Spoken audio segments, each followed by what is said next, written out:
Hello everyone and welcome to this video. Today I will show with you how to customize your Odoo website. So guys, what you have to do after logging your account, go to this option site, and from here you have this two option content and set page.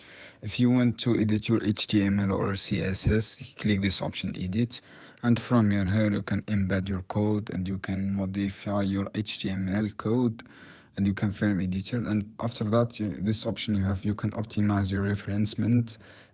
You can add keywords, and you can add thumbnails, and you can add the title, and for example keyword, you can add the marketing. For example, your website talking about marketing, you can add the marketing keyword, and you can add the digital. This is the suggested keyword here.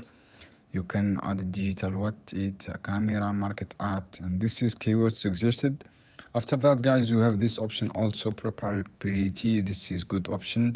You can enable and index it, and you can publish it. You can enable or disable from here, and you can save, or you can add the page your URL, modify your URL, and you can duplicate the page from here and just click save option. So guys, this is you can do. I hope this video helpful for you. See you soon, guys.